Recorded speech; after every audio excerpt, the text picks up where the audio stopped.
মোৰ মৰমৰ ছাত্ৰ-ছাত্ৰীসকল, আজি আমি আলোচনা কৰিম চতুৰ্থ শ্ৰেণীৰ গণিতৰ পাঠ নং ৮ হৰণৰ বিষয়ে। হৰণ মানে কি? হৰণ মানে হৰণ মানে হৈছে বিতৰণ কৰা বা ভগোৱা। এতিয়া ধৰি লোৱা মোৰ হাতত 12টা টফি আছে, 12টা চকলেট আছে। এই 12টা চকলেট মই যদি দুটা দুটাকে ভগাই দিওঁ, তেনেহ'লে দুটা দুটাকে ভগালে কেইজনে পাব বাৰু? কেইজনৰ মাজত মই দুটা দুটাকে ভগাব পাৰিম? আহাচোন চাওঁ। প্ৰথম মোৰ 12টা চকলেট আছে, প্ৰথমে আমি দুটা দিলোঁ। এতিয়া আমাৰ হাতত থাকিব 10টা। এই 10টাৰ পৰা আকৌ মই দুটা দিলোঁ। এতিয়া মোৰ হাতত কেইটা থাকিব? 8টা। এই 8টাৰ পৰা মই আকৌ দুটা দিলোঁ। এতিয়া কেইটা থাকিব মোৰ হাতত? 6টা। এই 6টাৰ পৰা আকৌ মই দুটা দিলোঁ। এতিয়া কেইটা থাকিব? 4টা। এই 4টাৰ পৰা আকৌ মই দুটা দিলোঁ। কেইটা থাকিব মোৰ হাতত? আৰু থাকিব 2টা। এই দুটা মই এতিয়া দি দিলোঁ। মানে মই কেইবাৰ দিলোঁ? দুটা দুটাকে মই কেইবাৰ দিলোঁ? দুটা দুটাকে মই কেইবাৰ দিলোঁ চোৱা। এইটো এবাৰ দিলোঁ, দুবাৰ দিলোঁ, 3বাৰ, 4বাৰ, 5বাৰ, 6বাৰ। মানে দুটাকৈ চকলেট দিলে মই কেইজনক দিব পাৰিম? 6জনক দিব পাৰিম। 12টা চকলেট যদি মই দুটা দুটাকে দি যাওঁ, এবাৰত যদি দুটাকে দি যাওঁ, তেনেহ'লে মই কেইবাৰ দিব পাৰিম? 6বাৰ দিব পাৰিম। তাৰ মানে আমি কি পালোঁ? আমি 12টা চকলেটৰ পৰা প্ৰথমে দুটা দিলোঁ। 12ৰ পৰা 2 বাদ দিলে কিমান হ'ব? 2 বিয়োগ কৰিলে আমি কিমান পাম? 10 পাম। 2 আমি কেইবাৰ বাদ দিছোঁ ইয়াত? এবাৰ বাদ দিছোঁ। 10ৰ পৰা আকৌ কেইটা? 10টা চকলেটৰ পৰা আকৌ দুটা চকলেট দিছোঁ, মানে 2 বাদ দিছোঁ। কেইটা আছে আমাৰ? 8টা আছে। 2 ইয়াত কেইবাৰ বাদ দিলোঁ? দুবাৰ বাদ দিলোঁ। আকৌ সেই 8টা চকলেটৰ পৰা আমি আকৌ দুটা চকলেট দি দিছোঁ। তেতিয়া আমাৰ হাতত 6টা আছে। ইয়াত 2 আমি কেইবাৰ বাদ দিছোঁ? এবাৰ, দুবাৰ, 3বাৰ বাদ দিলোঁ। এতিয়া এই 6টা চকলেটৰ পৰা আকৌ দুটা চকলেট আমি দি দিছোঁ। আমাৰ কিমান থাকিব? 4টা চকলেট থাকিব। আৰু ইয়াত আমাৰ কেইবাৰ 2 বাদ দিয়া হ'ল? 4বাৰ বাদ দিয়া হ'ল। এতিয়া এই 4টা চকলেটৰ পৰা আকৌ দুটা চকলেট দি দিছোঁ। কেইটা থাকিব আমাৰ হাতত? 2টা থাকিব। ইয়াত 2 আমাৰ কেইবাৰ বাদ দিয়া হ'ল? 5বাৰ বাদ দিয়া হ'ল। তাৰ পাছত সেই দুটা চকলেটৰ পৰা আকৌ দুটা চকলেটে আমি দি দিলোঁ। আমাৰ 2 কেইবাৰ বাদ দিয়া হ'ল? 6বাৰ বাদ দিয়া হ'ল। তাৰ মানে 12ৰ পৰা 2 আমি কেইবাৰ বাদ দিলোঁ? 12ৰ পৰা 2 আমি 6বাৰ বাদ দিলোঁ। এই বাদ দিয়া বা বিয়োগ কৰা কাৰ্যকেই গণিতত চুটি নিয়মৰ দ্বাৰা প্ৰকাশ কৰা হয় আৰু যাক আমি হৰণ কৰা বুলি কোৱা হয়। এইটো ভাগ কৰাটোৱেই হৰণ, আৰু এইটো গণিতত আৰু এটা চুটি নিয়মৰ দ্বাৰা প্ৰকাশ কৰা হয়। আৰু ইয়াক এনেধৰণে লিখা হয়, চোৱা তোমালোকে। গণিতত এনেকৈ চুটি নিয়মেৰে প্ৰকাশ কৰা হয় আৰু ইয়াক লিখা হয় এনেধৰণে: 12 হৰণ 2। 12টা চকলেট আছিল আমাৰ হাতত। আমি কেইটাকৈ চকলেট দিছোঁ? দুটাকৈ চকলেট দিছোঁ। আৰু আমি কিমান পাইছোঁ? কেইবাৰ বাদ দিছোঁ আমি কেইবাৰ বাদ দিছোঁ? 2 আমি কেইবাৰ বাদ দিছোঁ? এবাৰ, দুবাৰ, 3বাৰ, 4বাৰ, 5বাৰ, 6বাৰ। মানে আমি ইয়াত কিমান পাম? 6 পাম। এইটোকেই কোৱা হয় হৰণ কৰা বুলি। আৰু গণিতত এইদৰে হৰণ কৰোঁতে আমি পূৰণ নেওতাৰ সহায় লওঁ। আমি পূৰণ নেওতাৰ সহায়ত এই ধৰণে হৰণ কৰিব পাৰোঁ। এইটোক আমি এনেধৰণে লিখিম যে আমি কাক হৰণ কৰিব লাগে? 12ক হৰণ কৰিব লাগে। আমি কিহেৰে হৰণ কৰিব লাগে? আমি 2ৰে হৰণ কৰিব লাগে।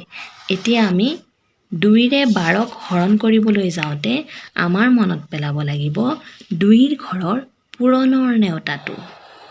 আমি 2ৰ ঘৰৰ পূৰণৰ নেওতাত কি পাওঁ? 2 পূৰণ 1 কিমান পাওঁ আমি? 2 পাওঁ। 2 পূৰণ 2 কিমান পাওঁ? 2 2 গুণ 4, 2 3 গুণে 6, 2 4 গুণে 8, 2 5 গুণে কিমান পাওঁ আমি 10 তোমালোকৰ মনত পৰিছে নহয় 2 6 গুণে আমি কিমান পাওঁ 12 তাৰ মানে 12ত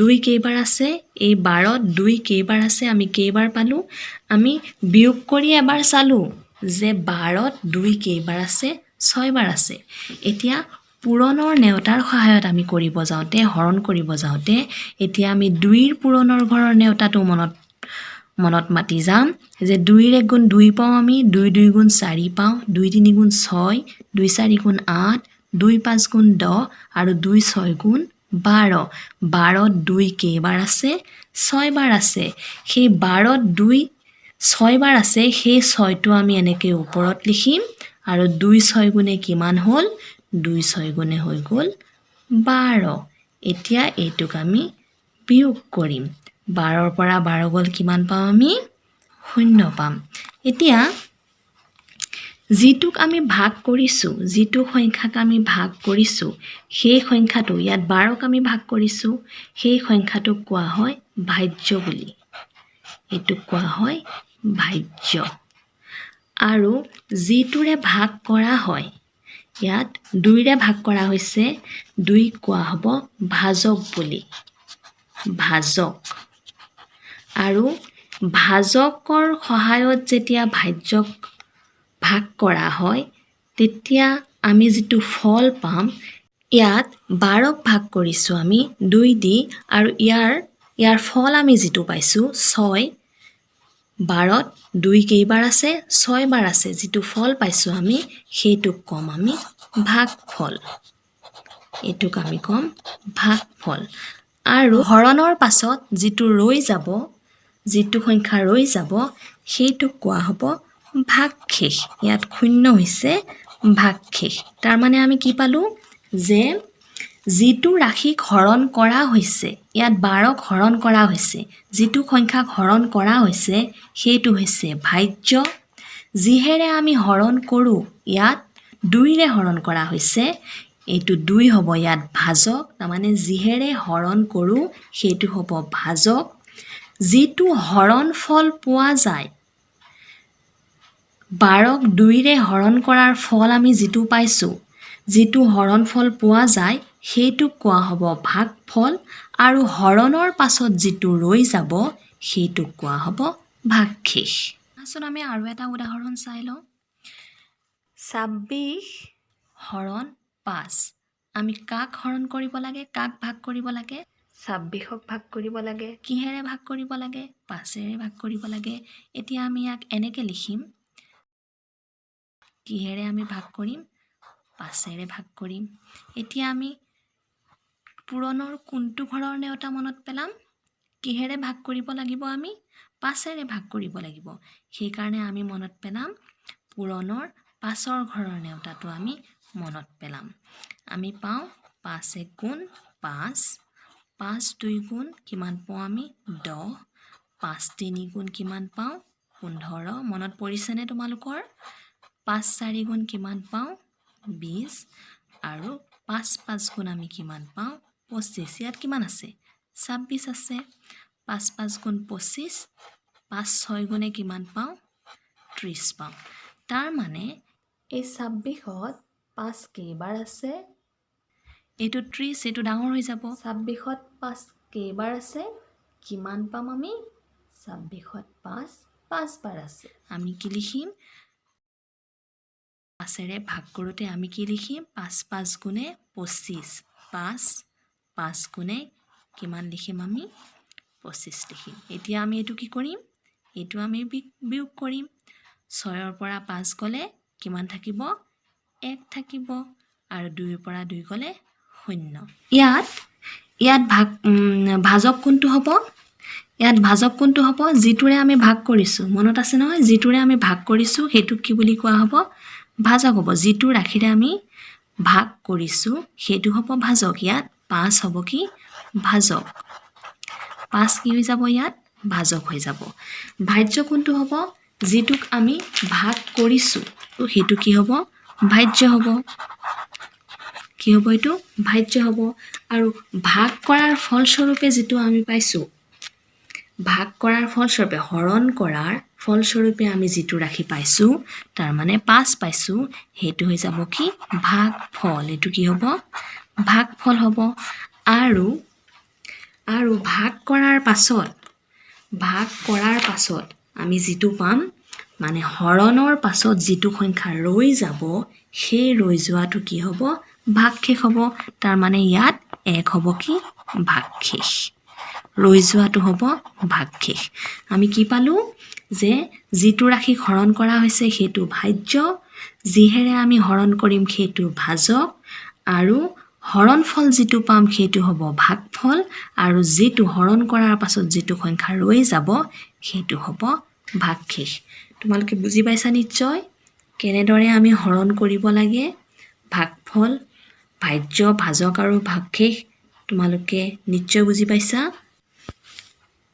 আমি আৰু এটা উদাহৰণ চাই লওঁ আহা ইয়াতে আছে 57 হৰণ 6 আমি 57 কিহেৰে ভাগ কৰিব লাগে 6ৰে ভাগ কৰিব লাগে এতিয়া আমি এটো কেনে ধৰণে লিখিম 57ক আমি কিহেৰে ভাগ কৰিম 6ৰে ভাগ কৰিম 6ৰে হৰণ কৰিম তাৰ মানে ইয়াত আমি পূৰণৰ কোনটো নেউতা মনত পেলাব লাগিব পূৰণৰ কোনটো ভাগ মনত পেলাব লাগিব 6ৰ ভাগ আমি মনত পেলাব লাগিব এতিয়া আমি কি পাওঁ 6ৰ ভাগত 6 গুণ 6 6 2 গুণ 12 6 3 গুণ 18 6 4 গুণ 24 6 5 গুণ 30 মনত পৰিছে তোমালোকৰ 6 6 গুণ 36 6 7 গুণ 42 6 8 গুণ 48 6 9 গুণ 54 আৰু 6 10 গুণ 60 এতিয়া এই 57ত 6 কেইবাৰ আছে চোৱাচোন তোমালোকে লক্ষ্য কৰি 57ত 6 কেইবাৰ আছে ইয়াত 6 10 গুণ 60 পাইছোঁ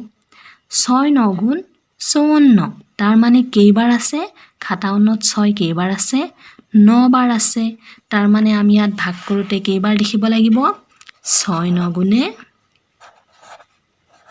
54 লিখিব লাগিব এতিয়া আমি এটো বিয়োগ কৰিম 7ৰ পৰা 4 গলে কিমান 3 5ৰ 5 গল 0 তাৰ মানে 57ৰ পৰা 54 বিয়োগ কৰিলে আমি কিমান পাম 3 পাম ইয়াত ভাজক কোনটো হ'ব ভাজক 6 হ'ব ভাজ্য 57 হ'ব আৰু ভাগফল 9 হ'ব আৰু যিটো সংখ্যা ৰৈ যাব সেইটো ভাগশেষ তাৰ মানে ইয়াত 3 হ'ব ভাগশেষ তাৰ মানে হৰণ কৰোঁতে যেতিয়া তোমালোকে পূৰণৰ নেউতাটো মাতি যাবা যিটো দি ভাগ কৰিব লাগিব সেই ভাজকৰ নেউতাটো যেতিয়া মাতি যাবা তেতিয়া লক্ষ্য কৰিবা যে ভাজ্যৰ সমান হ'ব লাগিব পূৰণৰ নেউতাত যিটো তোমালোকে পাবা পূৰণফল সেই পূৰণফলটো হয় ভাজ্যৰ সমান হ'ব লাগিব নহলে ভাজ্যতকৈ সৰু হ'ব লাগিব ইয়াত আমি 57ৰ সমান পোৱা নাই একো কিন্তু 57তকে কি সৰুটো পাইছো কি পাইছো আমি 54 পাইছো তাৰ মানে 57ত 6 কেইবাৰ আছে 9 বাৰ আছে আমি 54 পাইছো সেইকাৰণে আমি লিখিছো যে 6 9 গুণ 54 6 10 গুণ কৰিলে আমি কিমান পালো হয় 60 পালো হয় যিটো কি হলে হয় ভাজ্যতকৈ ডাঙৰ হৈ গলে হয় কিন্তু আমি ইয়াত ভাগ কৰিব লাগে কাক 57ক ভাগ কৰিব লাগে সেইকাৰণে আমি কি লৈছো 6 9 গুণ 54 লৈছো আৰু ইয়াত ভাগফল আমি কিমান পাইছো 9 পাইছো আৰু ভাগশেষ কিমান পাইছো 3 পাইছো তোমালোকে নিশ্চয় বুজি পাইছা ঘৰত তোমালোকে এনেকৈ বাকি যিবিলাক তোমালোকৰ পাঠ্যপুথিত দিয়া আছে সেইখিনি কৰি চাবা